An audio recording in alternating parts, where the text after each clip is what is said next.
اعوذ باللہ من الشیطان الرجیم بسم اللہ الرحمن الرحیم بشر المنافقین بأن لهم عذابا علیما الذين يتخذون الكافرين أولياء من دون المؤمنين أيبتغون عندهم العزة فإن العزة لله جميعا وقد نزل عليكم في الكتاب أن إذا سمعتم آيات الله يكفر بها ويستهزأ بها فلا تقعدوا معهم حتى يخوضوا في حديث غيره إنكم إذا مثلهم إن الله جامع المنافقين والكافرين في جهنم جميعا الذين يتربصون بكم فإن كان لكم فتح من الله قالوا ألم نكن معكم وإن كان للكافرين نصيب قالوا ألم نستحوذ عليكم ونمنعكم من المؤمنين فالله يحكم بينكم يوم القيامة ولن يجعل الله للكافرين على المؤمنين سبيلا۔ لفظی ترجمہ سورۃ النساء پارہ 5 آیت نمبر 138 تا 141۔ بشرین آپ خوشخبری سنا دیں المنافقین منافقوں کو، بِأَنَّ اس چیز کی کہ بے شک لہم ان کے لیے ہے عذاباً علیماً عذاب دردناک، الذین منافق وہ ہے یتخذون جو بناتے ہیں الکافرین کافروں کو اولیاء دوست من دون المؤمنین مومنوں کے سوا۔ ایبتغون کیا تلاش کرتے ہیں عندہم العزہ ان کافروں کے پاس عزت، فإن العزت للہ جمیعا پس بے شک عزت اللہ تبارک و تعالیٰ کے لیے ہی ہے سب کے سب۔ وقد اور تحقیق نزل علیکم اللہ تبارک و تعالیٰ نے نازل کیا ہے تم پر فی الکتابی کتاب میں یہ حکم، ان اذا سمعتم یہ کہ جب سنو تم آیات اللہ اللہ تبارک و تعالیٰ کی آیتوں کے بارے میں، یکفروا بہا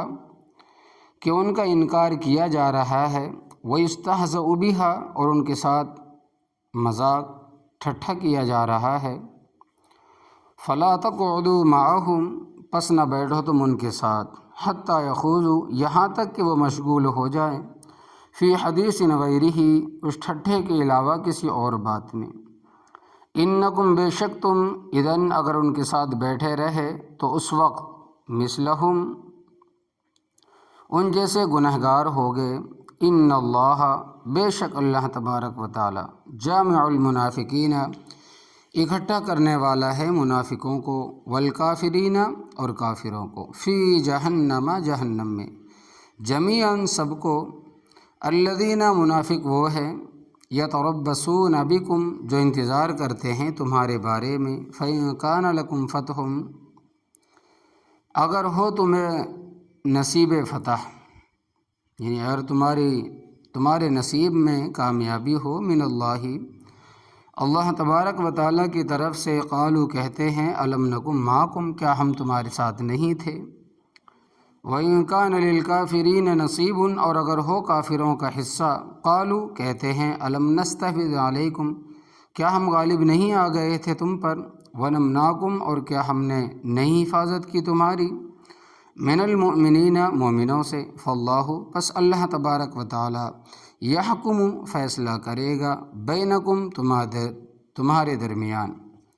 یوم القیامتی قیامت والے دن، وَلَن يَجْعَلَ اللَّهُ اور ہرگز نہیں بنایا اللہ تبارک و تعالیٰ نے للکافرین کافروں کے لیے، علی المؤمنین مومنوں پر، سبیلاً کوئی بھی اقتدار کا راستہ۔ اللہ اکبر کبیرہ۔ محترم سامعین، اب جتنے بیٹھے ہوئے ہیں اس سے پہلے کھلے کافروں کا ذکر تھا، اب منافقوں کا ذکر ہے۔ مومن اسے کہتے ہیں زبان سے اقرار کرے اور دل میں یقین اور تصدیق موجود ہو، اور نماز، روزہ، حج، زکوٰۃ ادا کر کے اس کا عملاً ثبوت بھی دے۔ کافر وہ ہے نہ دل کی تصدیق ہے نہ زبان سے اقرار ہے۔ منافق اسے کہتے ہیں جو زبان سے ایمان کا اقرار کرتا ہے مگر دل میں یقین و تصدیق موجود نہیں ہے۔ یہ گروہ سب سے زیادہ خطرناک ہے، جس کو ہم کہتے ہیں آستین کے سانپ۔ کھلے کافر سے بچنا آسان ہے مگر منافق سے بچنا بڑا مشکل ہوتا ہے۔ جس طرح کھلے دشمن سے آدمی بچنے کا انتظام کرتا ہے اور کر بھی سکتا ہے، اور جو دوست نما دشمن ہو اس سے بچنا بہت مشکل ہوتا ہے۔ یہ منافق بھی دوست نما دشمن ہوتے ہیں، ظاہری طور پر کلمہ پڑھتے ہیں اور اندر ان کے کفر موجود ہوتا ہے۔ انہی کے متعلق اللہ تبارک و تعالی ارشاد فرماتے ہیں کہ بشر المنافقین، اے نبی کریم صلی اللہ علیہ وسلم آپ خوشخبری سنا دیں منافقوں کو۔ کس بات کی خوشخبری؟ بِأَنَّ لَهُمْ عَذَابًا أَلِيمًا، اس چیز کی کہ بے شک ان کے لیے ہے دردناک عذاب۔ یہ منافقوں کے ساتھ مذاق اور طنز ہے، کیونکہ خوشخبری تو اچھی چیز کی ہوتی ہے، عذاب کی کیا خوشخبری ہے، پھر عذاب بھی دردناک۔ تو منافق کون ہے؟ الذین یتخذون الکافرین اولیاء، جو بناتے ہیں کافروں کو اپنا دوست، من دون المؤمنین، مومنوں کے سوا، مومنوں کے ساتھ کوئی رابطہ اور تعلق نہیں، اور کافروں کے ساتھ یاری اور دوستی، اور انہی پر ان کا اعتماد ہے۔ وہ جو کہتے ہیں کرتے ہیں۔ ایبتغون عندہم العزہ، کیا تلاش کرتے ہیں ان کافروں کے پاس عزت کہ ان سے دوستی رکھیں گے تو ہمیں عزت ملے گی؟ فإن العزت للہ جمیعا، پس بے شک عزت ساری اللہ تبارک و تعالیٰ کے لیے۔ تمہیں کافروں سے کیا عزت ملے گی؟ کافر تو مسلمان کا خیر خواہ بھی نہیں ہے۔ جو زیادہ عمر کے بزرگ ہیں ان کو یاد ہوگا کہ دونوں ملک بٹنے کے بعد امریکہ نے پڑوسی ممالک کے ساتھ دفاعی معاہدہ کیا تھا۔ دفاعی معاہدے کا مفہوم یہ ہے کہ اگر دشمن نے تم پر حملہ کیا تو ہم تمہارا ساتھ دیں گے، اور اگر ہم پر حملہ ہوا تو تم ہمارا ساتھ دو گے۔ تو ان دونوں اخبارات نے بھی بڑے زور و شور سے اس پر سرخیاں لگائیں، اور مضمون نگاروں نے مضمون لکھے، مگر فرماتے ہیں کہ خطبے کے جمعے میں یہ بات کہی تھی کہ کافروں پر اعتماد کرنا بالکل غلط، اور دفاعی معاہدے کر کے یہ نہ سمجھو کہ وہ ہمارا ساتھ دیں گے، یہ اسلام کی روح کے خلاف ہے۔ اور تجربہ اس بار پر شاہد ہے کہ اگر کچھ فائدہ اٹھا سکتے ہو تو اٹھا لو۔ اور یہ بھی تمہیں یاد ہوگا کہ مجمع میں سے ایک نوجوان اٹھ کھڑا ہوا اور کہا کہ تم مولویوں والا ذہن رکھتے ہو، یہ حکومتوں کے آپس میں معاہدے ہیں، مولویوں کے نہیں ہے۔ میں نے کہا تھا برخوردار، اللہ کرے تیرا یہ کہنا اور ارادہ پورا ہو جائے، مگر ایمان کے اور قرآن و حدیث کی روح سے اور تاریخ اسلام کے طریقے سے ہمارا تجربہ یہ ہے کہ کافر نے مومن کا کبھی صحیح ساتھ نہیں دیا، لیکن نوجوان بڑے جذباتی اور غصے میں اٹھ کر چلا گیا، اور جمعہ بھی نہ پڑھا تھا، اور جمعہ بھی نہیں پڑھا، اور کہا کہ میں تمہارے ساتھ نمٹ لوں گا۔ اللہ تبارک و تعالی رحمت کرے حاجی محمد اقبال صاحب پر، کئی دنوں تک بطور محافظ کے یہاں سے میرے گھر تک میرے ساتھ جاتے، اور جب میں نے آنا ہوتا تو مجھے ساتھ لے کر آتے تھے۔ یہ ہمارے استاد صاحب فرماتے ہیں کہ اس خیال سے کہ پیش نظر کے نوجوان ہیں، دھمکی دے کر گیا ہے کوئی غلط قدم نہ اٹھا بیٹھے۔ کچھ عرصے کے بعد 1965 کی جنگ لگ گئی، باوجود حلیف ہونے کے امریکہ نے ہماری کوئی مدد نہ کی، قطعاً کوئی مدد نہ کی، اس کو مدد کا کہتے رہے مگر اس نے کوئی نہ سنی۔ پھر اس کے بعد 1971 71 کی جنگ امریکہ نے ہم پر مسلط کی، بھائی کافروں پر کیا اعتماد ہو سکتا ہے؟ ان کے ساتھ دوستی کا کیا معنی؟ اللہ تبارک و تعالیٰ سے زیادہ سچا کون؟ وہ فرماتے ہیں کہ منافق وہ ہے جو مومنوں کو چھوڑ کر کافروں کو دوست بناتے ہیں، اس لیے کہ مومنوں کے پاس راکٹ نہیں، دولت نہیں، کیونکہ جتنے بھی باطل فرقے ہیں انہوں نے اپنے نظریات قرآن و حدیث کے خلاف بیان کیے، اور کوئی اپنے انداز میں بیان کرے گا ان کو نشتر مار دے گا، نہیں ہے جہاد نہیں ہے۔ تو آگے فرمائیں کہ وقد نزل علیکم فی الکتاب، اور تحقیق اللہ تبارک و تعالی نے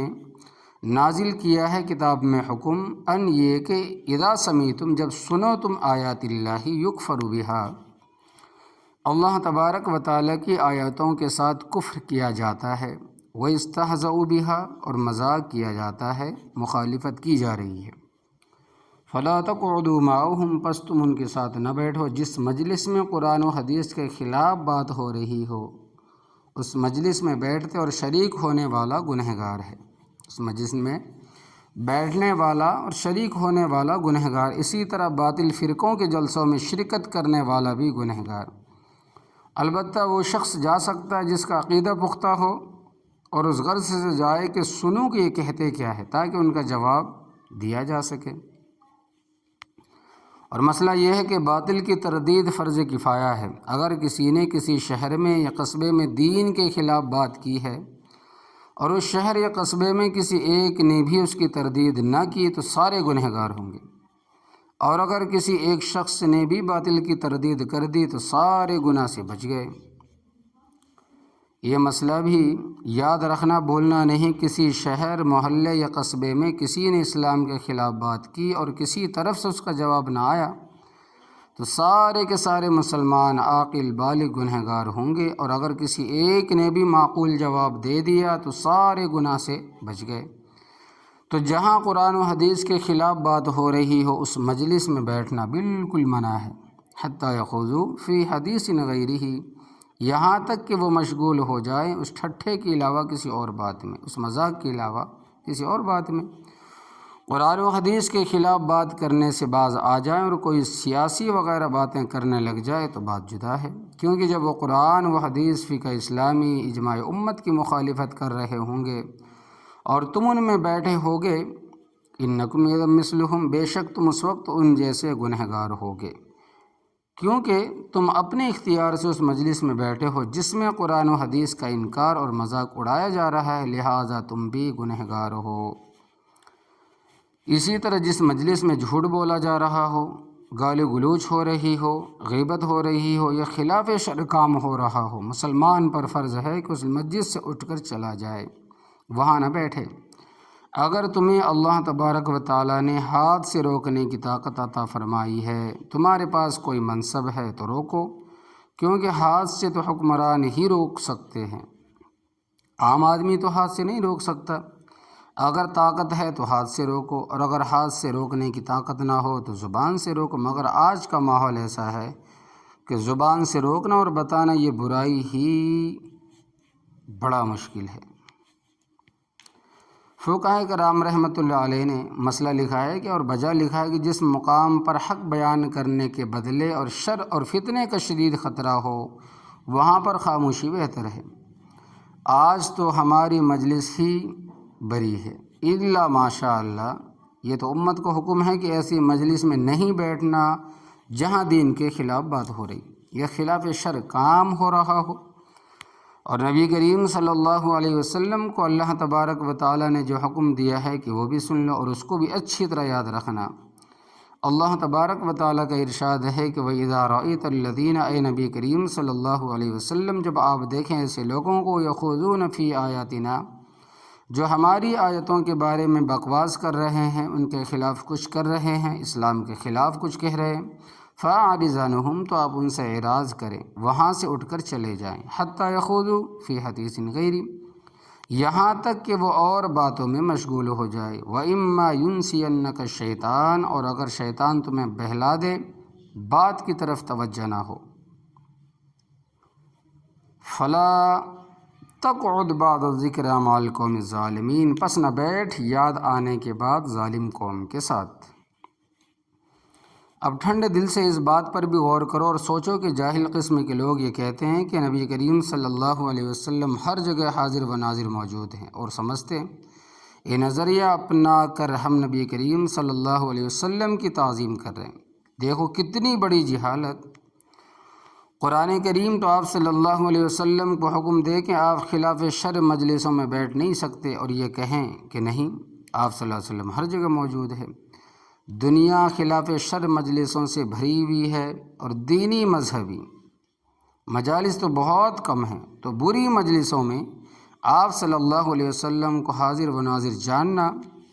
یا آپ صلی اللہ علیہ وسلم کی بہت بڑی توہین ہے، یہ تعظیم ہے۔ آپ سمجھیں، آپ صلی اللہ علیہ وسلم تو ایسے گھر میں داخل نہیں ہوتے تھے جہاں تصویریں بنی ہوتی تھی، لٹکی ہوتی تھی۔ حضرت عائشہ صدیقہ رضی اللہ تعالیٰ عنہ کو ایک کپڑا ملا جس پر جاندار چیزوں کی تصویریں بنی ہوئی تھیں۔ انہوں نے وہ کپڑا ایک الماری کے آگے لٹکا دیا جس میں 2-4 برتن پڑے تھے، کیونکہ الماری کا دروازہ نہیں تھا، اور طبعی طور پر عورتوں کے گھر کے ساتھ برتنوں کے ساتھ زیوروں کے ساتھ بڑی محبت ہوتی، اور اللہ تبارک و تعالیٰ نے یہ بات ان کی فطرت میں رکھی ہے۔ نبی کریم صلی اللہ علیہ وسلم باہر تشریف لائے، باہر سے دروازے میں قدم مبارک رکھا تو تصویروں پر نگاہ پڑی تو پیچھے ہٹ گئے۔ حضرت عائشہ رضی اللہ تعالیٰ عنہ سمجھ گئیں، آپ صلی اللہ علیہ وسلم ناراض ہو گئے، دوڑی اور کہنے لگے، حضرت اگر میرے سے کوئی غلطی ہو گئی ہے تو معافی چاہتی ہوں۔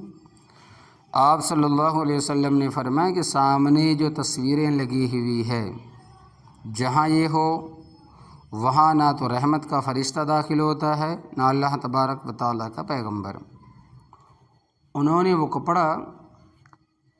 نبی کریم صلی اللہ علیہ وسلم کے سامنے پھاڑ دیا۔ پھر آپ صلی اللہ علیہ وسلم اندر تشریف لے گئے۔ بھائی، آپ صلی اللہ علیہ وسلم تصویروں کی وجہ سے اپنے گھر اور حجرے میں تو داخل نہ ہو،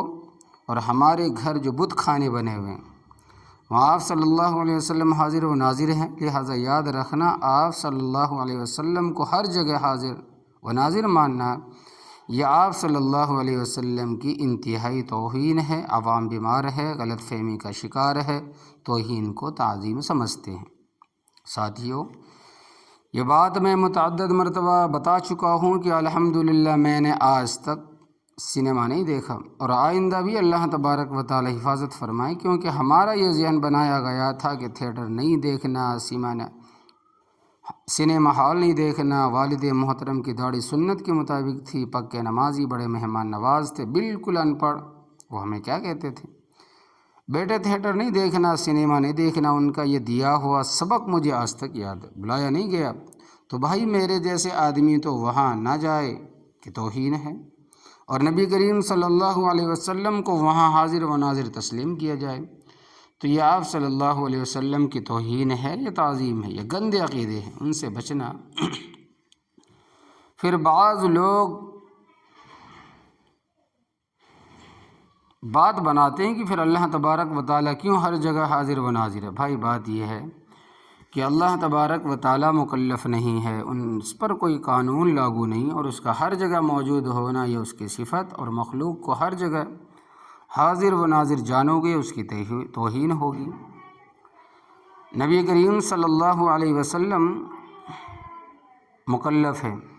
آپ صلی اللہ علیہ وسلم کو حکم ہے کہ فلا تقعد بعد ذکر مع القوم الظالمین، کہ یاد آنے کے بعد آپ ظالم قوم کے ساتھ نہ بیٹھیں، ان آیات کو اچھی طرح سمجھو اور یاد کرو تاکہ موقع پر پیش کر سکو۔